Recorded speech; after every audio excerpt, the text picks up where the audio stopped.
In February 2026, the United States cut a painful 25% tariff off Indian goods.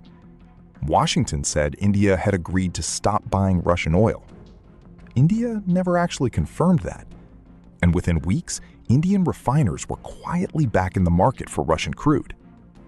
At almost the same time, trucks started rolling again across a Himalayan mountain pass between India and China, a route that had been shut for 6 years after soldiers from both countries fought each other with sticks and stones at 14,000 feet.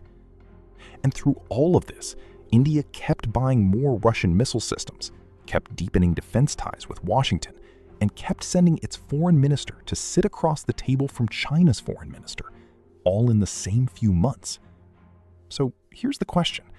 If America, Russia, and China don't even agree on how the world should work, how is India managing to stay close to all three at once? And more importantly, why does it want to? Welcome to the Reserve Code. Today, we're looking at one of the most interesting strategic questions in the world right now. Why is India being pulled between the US, Russia, and China? Here's the simplest way to think about it.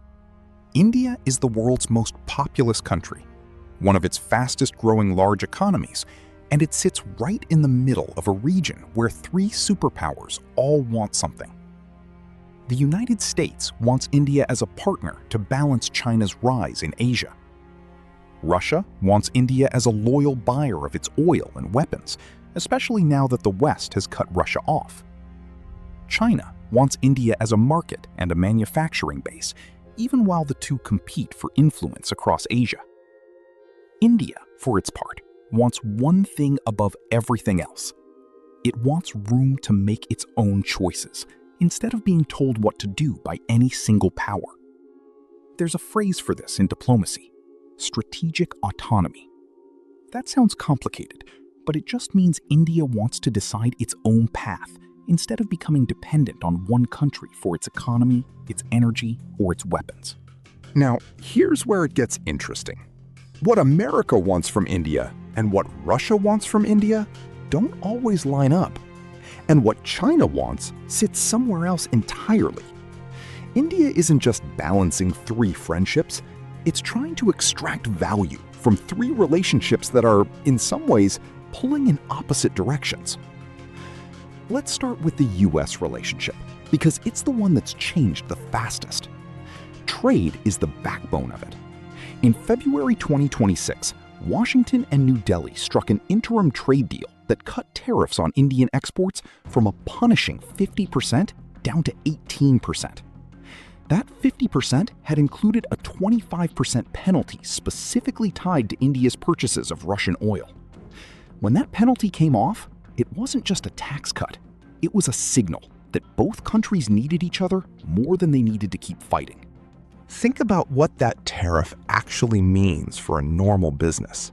If you're an Indian company making textiles, jewelry, or pharmaceuticals for the American market, a difference of a few percentage points can be the gap between winning a contract and losing it to a factory in Vietnam or Bangladesh. So this deal wasn't abstract policy. It directly affects Indian jobs, American retail prices, and where global manufacturers decide to set up shop next. But trade is only half the picture.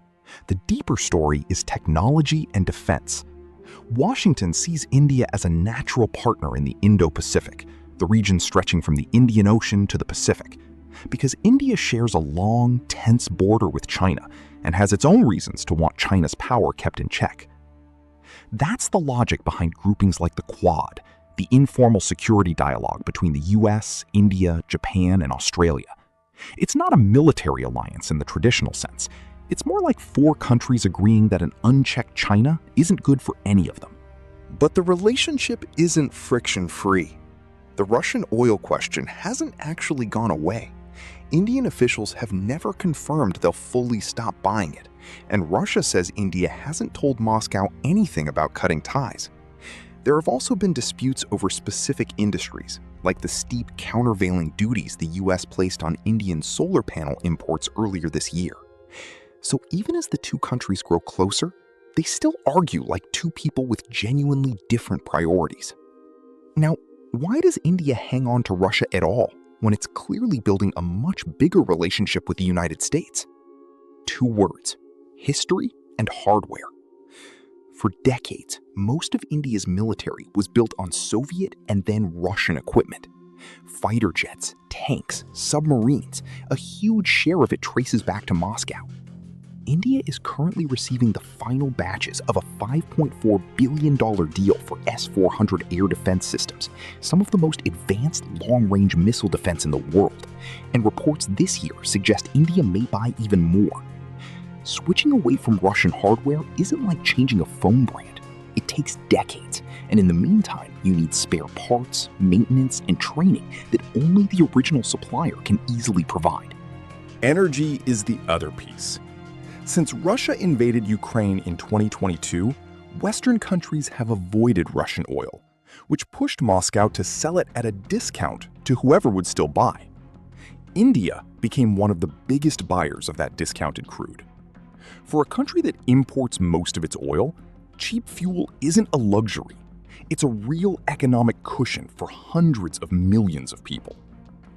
This is exactly why US pressure over Russian oil has been so uncomfortable for India. Washington wants India to cut Moscow off entirely. But India has repeatedly said its energy purchases are guided by its own national interest, not permission from another country.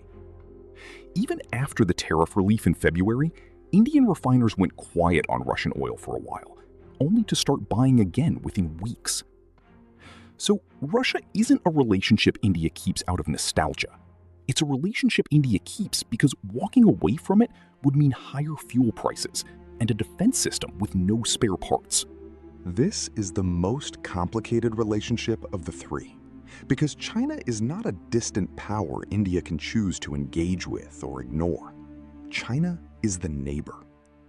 The two countries share a long, disputed border in the Himalayas, and it's been the site of real bloodshed.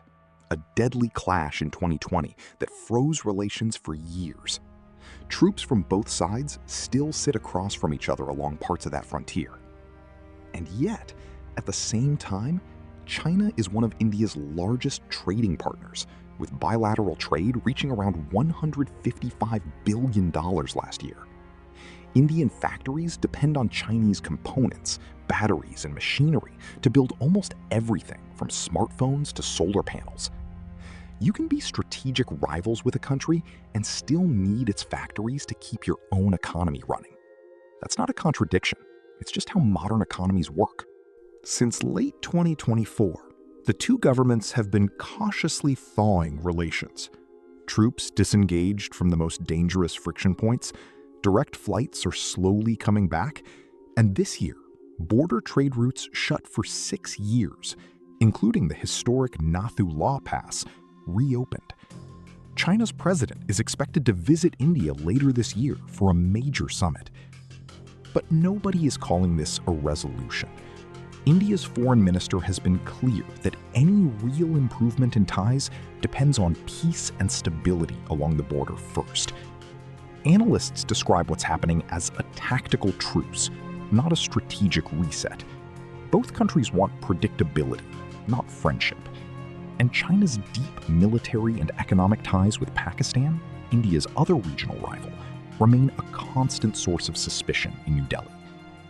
So India competes with China over regional influence, worries about China militarily, and still does tens of billions of dollars of business with it every year. All three of those things are true at the same time. Now put all three relationships next to each other, and you can see the problem. India wants American technology, investment, and a strategic partner that can help balance China's power in Asia. India wants Russian energy and weapons systems that keep its economy affordable and its military ready. India wants economic access to China, even while treating China as its most serious long-term security concern. Here's the part most people miss. Each of these relationships makes the others harder to manage. Getting closer to America annoys Russia and worries China. Buying discounted Russian oil frustrates Washington. Trading heavily with China, a country India also fears militarily, looks inconsistent to outside observers. On paper, this looks like an impossible balancing act. In reality, India has been running exactly this act for years, adjusting the weight on each side depending on the moment. Imagine you run a small business and you have three major partners. One gives you the best financing and the biggest future contracts. One gives you the cheapest raw materials you can't easily replace. And one is your biggest customer, even though you're also competing with them in a different market. You wouldn't cut ties with any of them just because they don't get along with each other. You'd manage each relationship on its own terms and try never to let one veto the others. That's roughly what India is doing, except the business is a nation of over 1 billion people, and the partners happen to control global energy markets, advanced weapons technology, and a huge share of world manufacturing. So why not just choose America? Because full alignment with Washington would mean giving up discounted Russian energy and decades of defense infrastructure. And it would also mean India loses the flexibility to manage its own relationship with China on its own terms, rather than as part of someone else's containment strategy. Why not just choose Russia? Because Russia's economy, isolated by Western sanctions, can't offer India the technology, investment, or market access that the US can. Leaning entirely on Moscow would mean betting India's future on a partner whose own economy is under serious strain. Why not just align fully with China? Because the two countries are direct strategic rivals with an unresolved border dispute and a history of real military conflict. No Indian government could credibly build its whole foreign policy around trusting Beijing. The honest answer is that India's strategy isn't really about choosing a side at all. It's about preserving the ability to choose, situation by situation, deal by deal. But this comes with real risk. Sit on the fence too long, and you can end up trusted a little less by everyone. Trade tensions with Washington can flare up again in an instant, as they did through most of 2025. Beijing's goodwill could evaporate the moment there's another border incident. Balancing three powers isn't a permanent solution. It's a strategy that has to be actively managed every single year. Here's why this actually matters to your wallet, even if you've never set foot in South Asia. Oil prices are one direct link. India is one of the largest oil importers on Earth. So where it buys crude from, Russia, the Middle East, the US, affects global demand patterns, and in turn, prices everyone pays at the pump. Then there's trade and manufacturing. As US-China tariffs stayed high in recent years, many global companies started shifting some production to India instead. That friend-shoring trend, moving supply chains toward politically friendlier countries, has made India an increasingly important manufacturing hub, competing with Vietnam and Bangladesh for the same investment dollars. And there's a quieter economic story: sanctions. Because Russia is cut off from most Western financial systems, trade between India and Russia increasingly runs through alternative payment channels, rather than the US dollar system that dominates global trade. It's a small but real example of countries building workarounds to Western-controlled financial infrastructure. Nobody can predict this with certainty, so let's talk in terms of possibilities rather than guarantees. One path? India and the US keep deepening ties, especially on technology and defense, while India slowly reduces its dependence on Russian oil and weapons, not because it's forced to, but because better alternatives become available over time. Another path? Russia remains a stubborn, permanent fixture in Indian defense and energy policy, simply because switching costs are too high, and Western pressure keeps proving too inconsistent to change India's calculations. A third path? The tactical fall with China holds. Trade keeps growing, and both countries keep managing the border dispute without resolving it. Cooperation and rivalry running side by side indefinitely. And the most likely path, based on how India has behaved for years, is some mix of all three. India adjusts, deal by deal, crisis by crisis, without ever fully locking itself into one camp. That's analysis, not a certainty. Geopolitics has a way of humbling anyone who claims to know exactly what comes next. At the end of all this, the real story isn't really about America, Russia, or China. It's about India trying to protect its own economy, its own energy security, and its own military capability, while three of the most powerful countries on Earth each want something different from it. India's challenge was never choosing a side. It's proving, year after year, that it doesn't have to. And as the balance of global power keeps shifting through this decade, how India plays this three-way game may end up shaping the world economy just as much as decisions made in Washington, Moscow, or Beijing.